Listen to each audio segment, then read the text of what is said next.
Next up is Debola from Nigeria, University of Minnesota.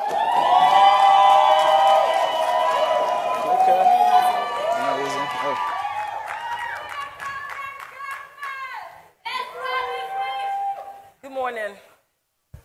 Frying fish. I know that everyone in this room has likely experienced the precious process of frying a fish. Ever fried a fish? Superb.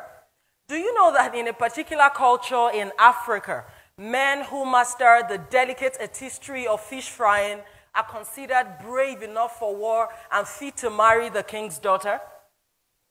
Yes, you heard me. I love food.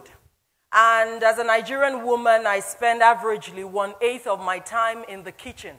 But what has fish frying got to do with you, this distinguished audience of young African leaders? Today, I would love to share with you 3 invaluable lessons from the simple art of fish frying for any young person willing to solve the continent's toughest challenges. For the sake of my analogy, let's say that the fish is the problem you're trying to solve, the oil is the context in which you operate, and the fried fish, the outcome or change that you desire. So let's start.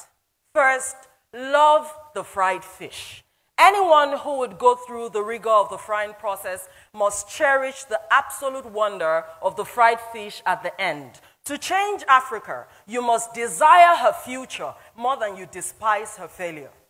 To begin, find a problem you truly believe you were born to solve. Then passionately pursue that vision with everything in you and never ever lose a crystal clear picture of the outcome you were fighting for.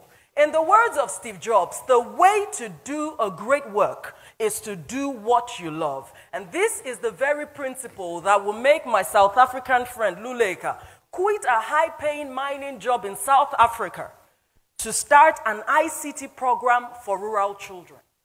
Second, season the fried fish.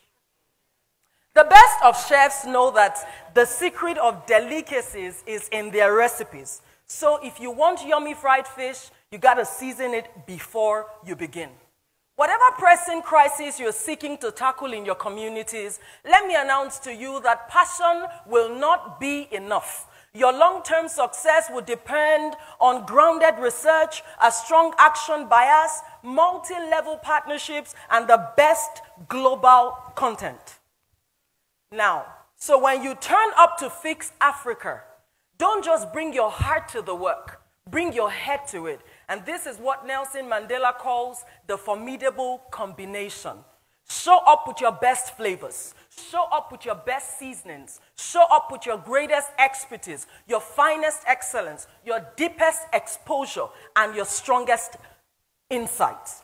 Bring everything you are to the table. And this is the very reason you all will leave the great work you're doing and the families you love to turn up all across America to sharpen your sword for the battle that is ahead.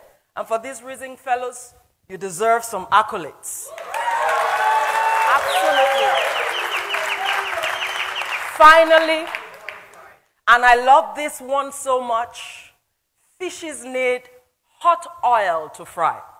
Hot oil, not just oil. Believe me on this one, guys. To catalyze the evolution of new economies, new communities, and new world powers, you actually need the inefficient systems and the difficulties in your countries. Every industry must be agitated to reinvent itself. And this is the very concept of disruptive innovation. So if you carry a dream for Africa, don't wait for a better time. Don't waste your energy complaining about the blinding corruption, for example, snakes that swallow money in a country I know, or the infrastructural limitations of escalators that will not work in your local airports. Leverage new technology, leverage media, leverage alternative education, and leverage market forces to challenge yourself and to shake the system. Africa is waiting for you to rise because it desperately needs you today more than it has ever needed you. And I cannot commend enough the extremely impressive work of my brother from South Sudan, Maduk, who in spite of wars, physical disabilities, and life in a refugee camp, went on to Kenya to get a university education, and has now returned to South Sudan to give a new lease of life to other people, especially those with disabilities. Guys, go for gold. Put your skin in the work. And don't forget to enjoy your fried fish. Thank you.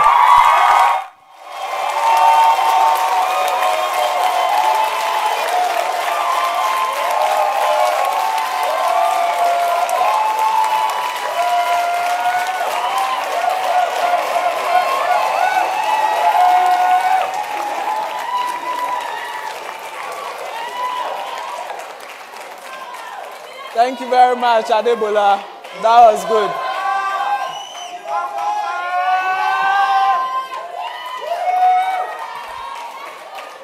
Okay, thank you, Minnesota. I hope we are inspired. Okay, so we still...